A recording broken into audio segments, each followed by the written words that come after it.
now today, I can sort of proudly to state in the front of Indian.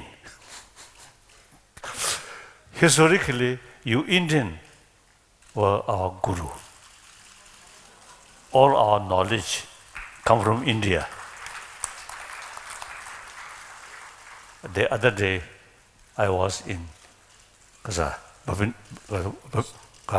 Orissa, Undipisa. I really feeling in morning, I carry my sort of prayer, some meditation about certain tantric deities, the lineage, the original lineage from Orissa. So I really feel something.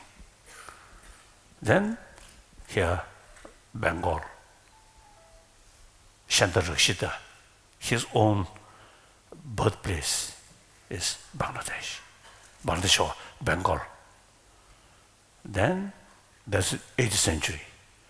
Then 11th century, Atisha Dibongara from Bengal. So we have some special connection. Then, of course, Nalanda in India, Bihar, Nalanda, like Nagarjuna, Arya Asanga, Bhuttapalita, Arjandeva, Chandakirti, Digna, Dharmakirti, these great scholars. I usually describe these people not only just Buddhist master, but professors of Nalanda University, Nalanda sort of city center.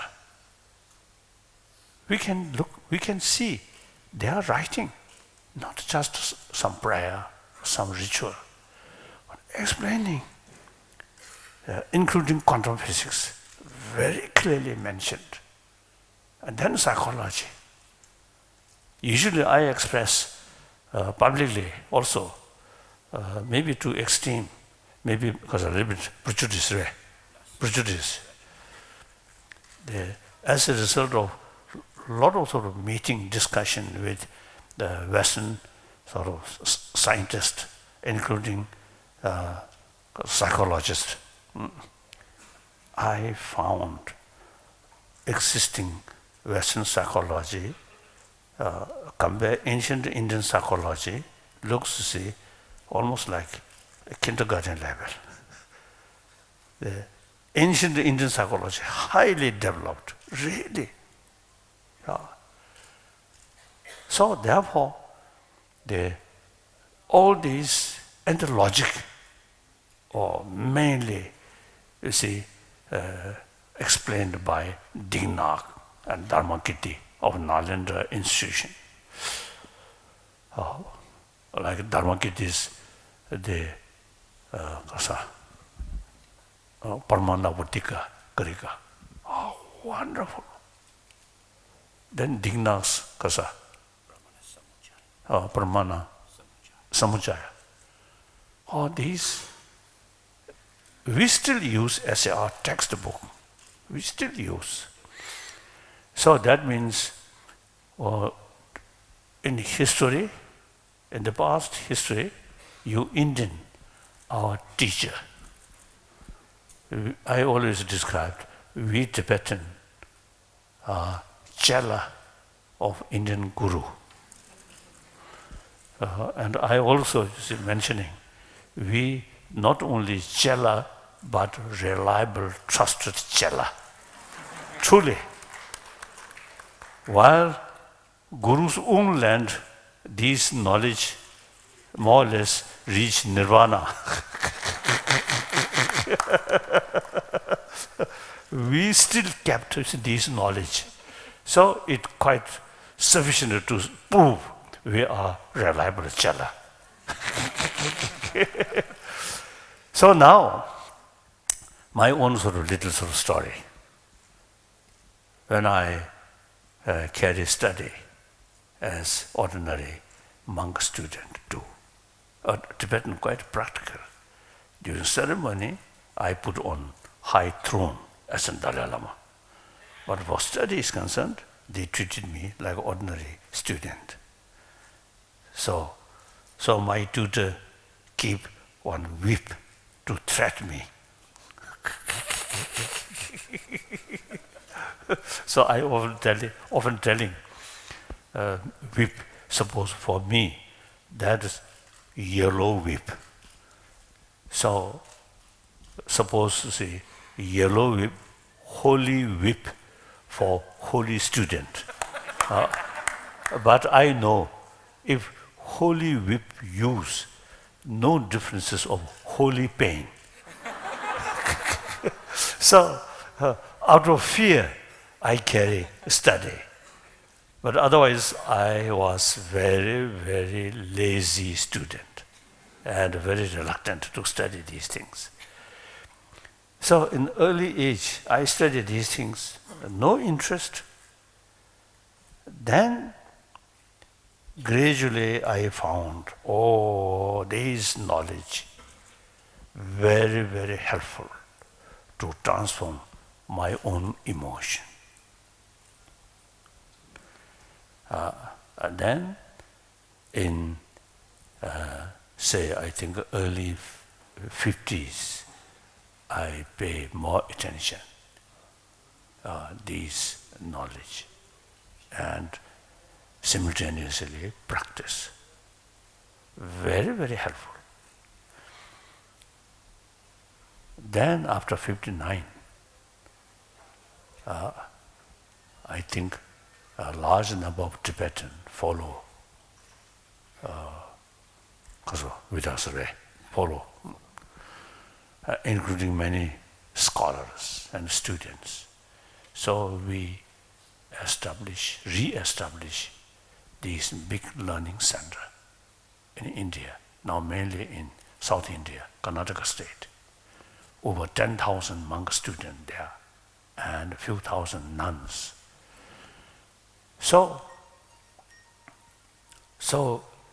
the early period of refugee life make every effort to how to preserve this knowledge.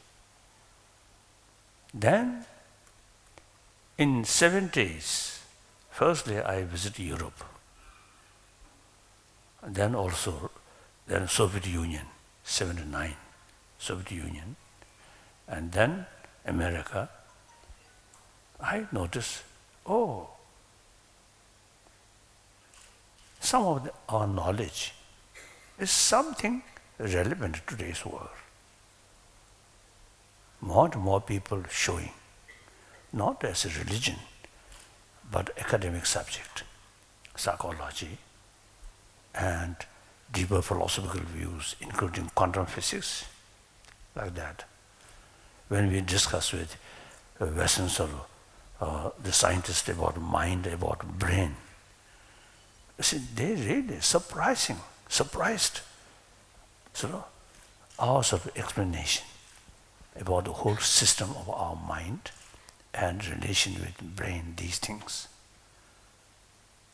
So then I felt, now the tradition which we preserved is something relevant to today's world. So then I start some program in Tibetan monastic institution, learning English and learning scientist. So now some Tibetan monk scholar who already now can speak a little English and then some Hindi, like that. So now my point is, now because of these sort of experience, now another my sort of commitment is they introduce among Indians and eventually revival of ancient Indian knowledge in modern India. Not religion, but this knowledge as an academic subject. Because now I fully convinced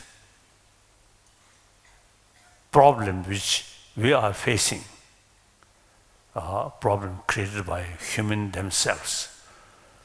You see, lack of moral principle. That's ultimately a lack of compassion. Because existing modern education very much oriented about material value, not taking care about our inner value. Inner value is concerned, then religious sort of, also the group supposed to take care. But then, when modern education starts in Europe, then maybe more sort of balance, moral ethics carried by monastery, nunnery, and modern, newly developed modern education carried by newly established separate education institution. Now gradually, I think the real effect to people from religious sort of the message of love, forgiveness, tolerance, these things. Actually, I think according to theistic religion, then we all 7 billion human beings are children of God. All are brothers, sisters. But these not much sort of they convince, just saying nice word. But actually, if you truly believe that, then how can you let these poor people dying, poor children dying, and how to kill other human brothers, sisters? And the worst thing, in the name of religion, impossible. But these religious sort of belief, unfortunately, sometimes become lip service, saying something nice, but are doing something different. Because lack of conviction. Conviction, from according to Indian tradition, conviction comes from reasoning, analyze, not through prayer. So therefore, now the education alone should take both responsibility, development of intelligence and development of warm-heartedness. So it is very possible now in this country, you already have all these knowledge, how to tackle our emotion. This is your knowledge. So modern India neglected these things. Otherwise, these are your tradition, your knowledge. Now time come, India should combine modern education and the modern technology and modern science, modern economy, these things, plus inner value through education and about mind, about emotion, strictly secular way. So now my commitment is try to revival this knowledge in modern India, not through teaching, not through prayer, but through education. So Indian education, according to Indian sort of constitution, secular. Secular means respect all religion and also respect non-believer. So that way of approach can cover 7 billion human beings. If moral ethics based on religion, then out of 7 billion, or 1 billion non-believer will not reach these people. So according to Indian sort of secular way, teach sort of the moral values strictly through secular way, and that can reach 7 billion human being, entire human being. So now, this country, I really see great hope, great future on this country. I think India, world now today, some kind of emotional crisis there. In this field, India can make significant contribution. In order to make contribution, world at large, firstly, must introduce within the country. So that's my fourth commitment. So rest of my life, maybe another 10 years or 15 years, maximum 20 years, then I will say goodbye, bye-bye. So till my last day come, I fully committed, try to promote ancient Indian knowledge in modern India through education. Gaming la tensing no bui na thanda ne ka Kolkata lega chinde ye an thiring te khalawre Kolkata la kemgerim che pheso an kemgerim che phe be nga zo shuj ka bo chungso ani kemgerim che sung ba thiring ka den so nga zo tha yemba che ye ani nga zo di khalawre kemgerim che sung ba di so so ke la thonang te gyo di ha chang khe jem bo re an di nga zo yang di lila ne ba che ko. I'm Shantashri Chaudhary. I am a social entrepreneur and business woman. But my association with Tibetan is far back in 20-25 years. I'm a Tibet activist, and His Holiness is my Guru of Compassion. And I have always followed his teachings, and I have followed him in his teachings, listened to him in Dharamsala, in Bodh Gaya, in Kalimpong. So, for me, His Holiness in Kolkata is a big occasion. We are blessed today. Kolkata is blessed today to have him here. And I was actually, from the morning, I was blessed to be with the Tibetans, the community I love and I really take care of. And I've been associated with Tibetans for last so many years. So I feel very, very honored to be here today.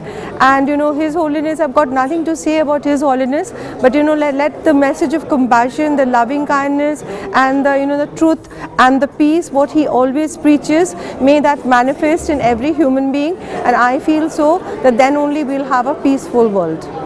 I am very much fortunate that being a simple Buddhist monk, I got this opportunity to serve